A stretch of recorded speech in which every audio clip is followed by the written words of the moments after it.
ओम गोविंदाय नमो नमः।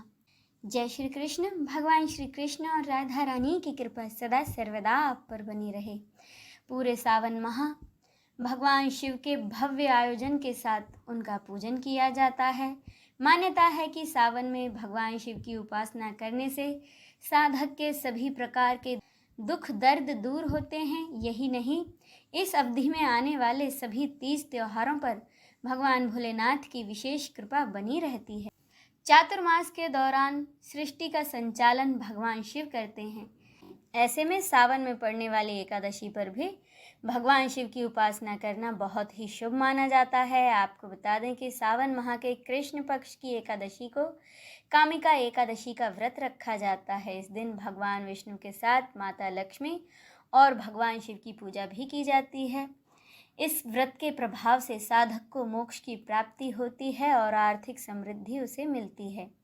तो आइए जानते हैं कि साल 2025 में कामिका एकादशी का व्रत किस दिन रखा जाएगा, इसके शुभ मुहूर्त क्या है, इसकी पूजा विधि और अंत में हम पाठ करेंगे इसकी व्रत कथा का। तो चलिए शुरू करते हैं। पंचांग के अनुसार सावन माह के कृष्ण पक्ष की एकादशी तिथि की शुरुआत होगी 20 जुलाई को दोपहर 12:12 से और इसका समापन होगा 21 जुलाई सोमवार को सुबह 9:38 पर। उदय तिथि के अनुसार एकादशी का व्रत 21 जुलाई सोमवार के दिन रखा जाएगा। इस दिन आप भगवान विष्णु और माता लक्ष्मी के साथ साथ भगवान शिव की पूजा अवश्य कीजिएगा, क्योंकि एक तो ये सावन का महीना है, दूसरा ये है सावन सोमवार। अब जानिए पूजा विधि। एकादशी के दिन सुबह ब्रह्म मुहूर्त में उठकर स्नान आदि से निवृत्त होने के बाद अपने घर के मंदिर की अच्छे से साफ सफाई करें। अब घर के मंदिर में या अलग से एक चौकी पर पीला कपड़ा बिछाएं और फूलों का आसन देते हुए सबसे पहले चौकी पर श्री गणेश की स्थापना करें, फिर भगवान विष्णु की स्थापना करें। अगर आपके पास भगवान विष्णु की कोई फ़ोटो नहीं है तो आप उनके किसी भी स्वरूप की फ़ोटो या मूर्ति ले सकते हैं, जैसे कि आप लड्डू गोपाल की मूर्ति या फ़ोटो ले सकते हैं, श्री कृष्ण की या श्री राम की। आपके पास भगवान का जो भी स्वरूप हो आप उसकी पूजा कर सकते हैं। स्थापना करने के बाद अब आप देसी घी का दीपक जलाएं। अगर आपके पास घी नहीं है तो आप तेल का दीपक भी जला सकते हैं। दीपक और धूप हम जलाएंगे, फिर भगवान से हाथ जोड़कर संकल्प करेंगे कि हे भगवान, आज मैंने जो आपके निमित्त व्रत रखा है, आप मेरे व्रत को स्वीकार करें, मेरी पूजा को स्वीकार करें और अगर मुझसे कोई गलती हो जाए तो उसे आप क्षमा करें। अब भगवान को वस्त्र अर्पित करेंगे। अगर आपके पास वस्त्र अर्पित करने के लिए नहीं है तो आप वस्त्र के स्वरूप कलावा, जनेऊ, जो भी आपके पास हो, वस्त्र की भावना से आप भगवान को अर्पित करें। इसके बाद हम भगवान का तिलक करेंगे, इत्र लगाएंगे। सबसे पहले श्री गणेश का तिलक करें, फिर भगवान विष्णु और माता लक्ष्मी का तिलक करें। तिलक पर थोड़े से तिल लगा दें और थोड़े से तिल दिए में भी डाल दें। कहा जाता है कि जितने तिल चटकते हैं उतने ही हमारे पापों का नाश होता है। इसके बाद भगवान को पीले फूल समर्पित करें, क्योंकि भगवान को पीला रंग अति प्रिय है। इसीलिए सबसे पहले प्रथम पूज्य श्री गणेश को फूल अर्पित करें, फिर भगवान विष्णु और माता लक्ष्मी को फूल अर्पित करें। फूल अर्पित करने के बाद भगवान को भोग लगाएं। श्री गणेश को भोग लगाएं। आप श्री गणेश को मौसमी फलों का भोग लगा सकते हैं, लेकिन याद रहे कि भगवान गणेश को आप तुलसी अर्पित ना करें, क्योंकि भगवान गणेश को तुलसी अर्पित नहीं की जाती है। और भगवान विष्णु को तुलसी पत्र के साथ आप मौसमी फलों का भोग लगाएं।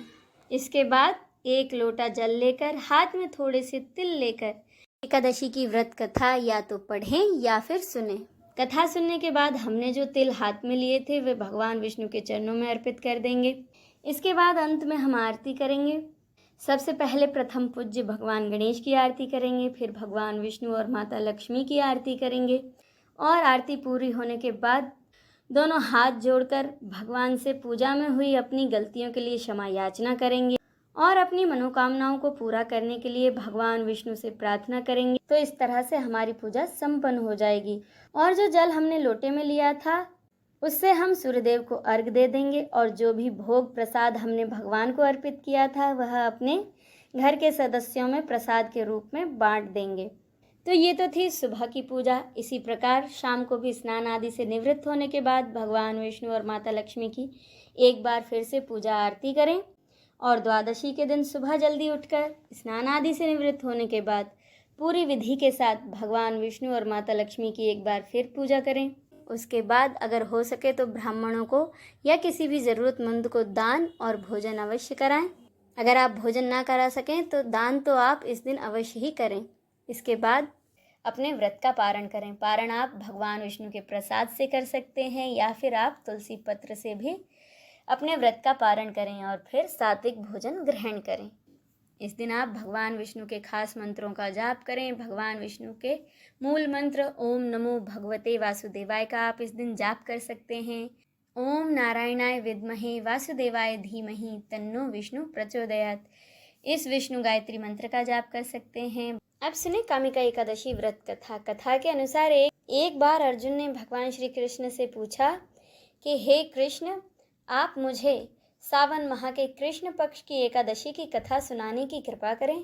इस एकादशी का नाम क्या है, इसकी विधि क्या है, इसमें किस देवता का पूजन होता है और इसका व्रत करने से मनुष्य को किस फल की प्राप्ति होती है। इस पर भगवान श्री कृष्ण ने कहा कि हे श्रेष्ठ धनुर्धर, मैं श्रावण माह की पवित्र एकादशी की कथा सुनाता हूँ, तुम ध्यानपूर्वक इसका श्रवण करो।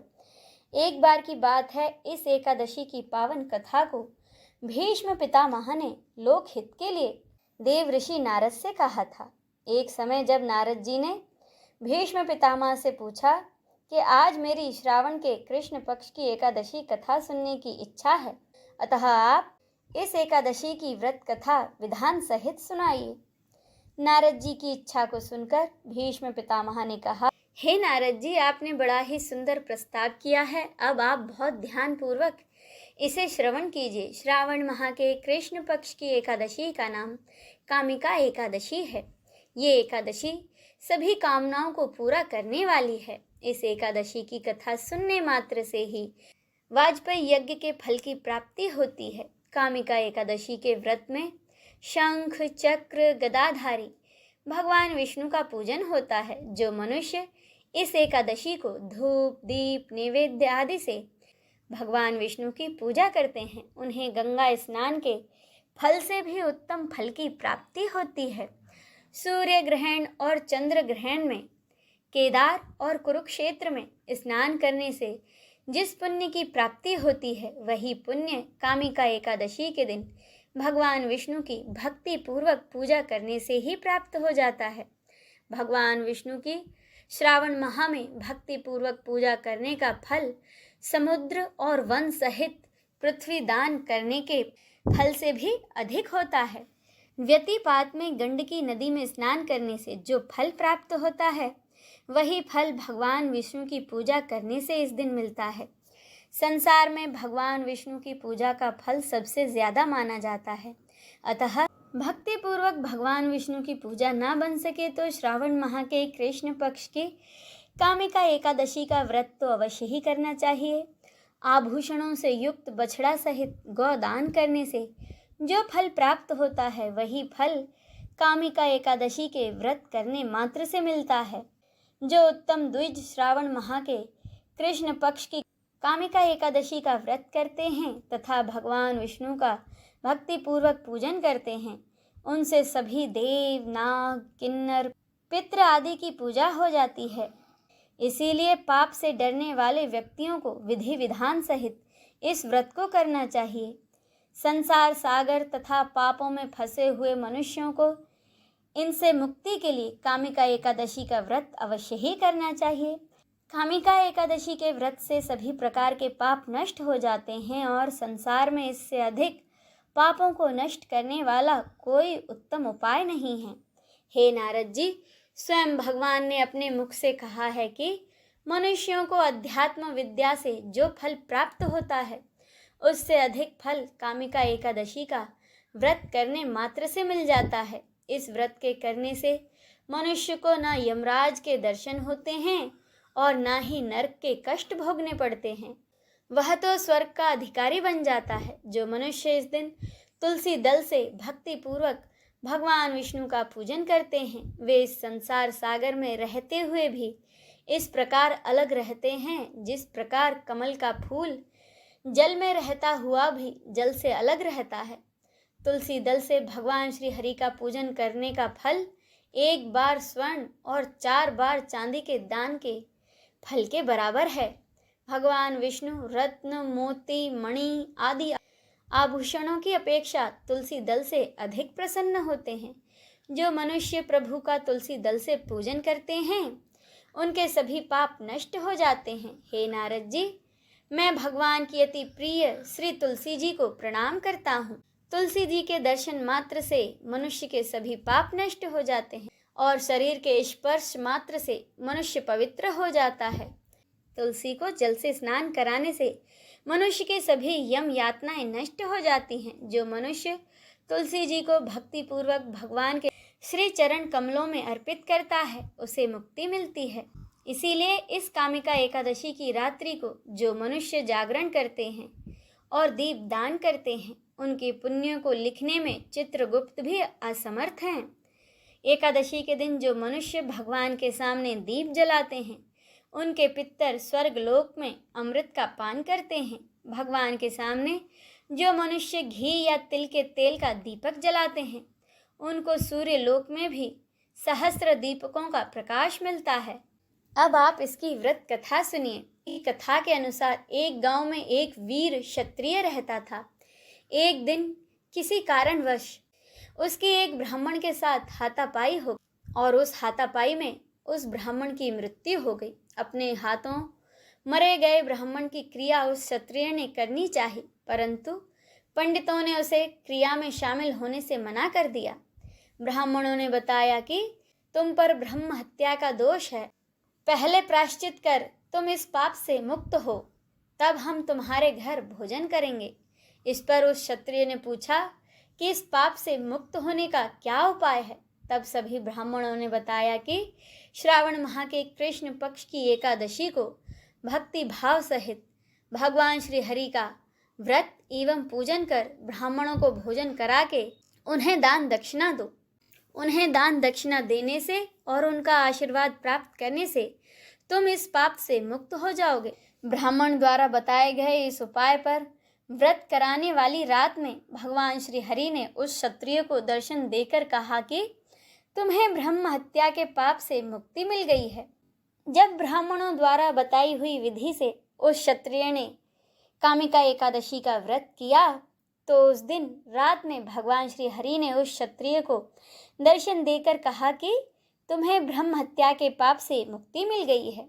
इस व्रत के करने से ब्रह्म हत्या आदि के सभी पाप नष्ट हो जाते हैं और इस लोक में सुख भोग कर प्राणी अंत में विष्णु लोक को जाते हैं।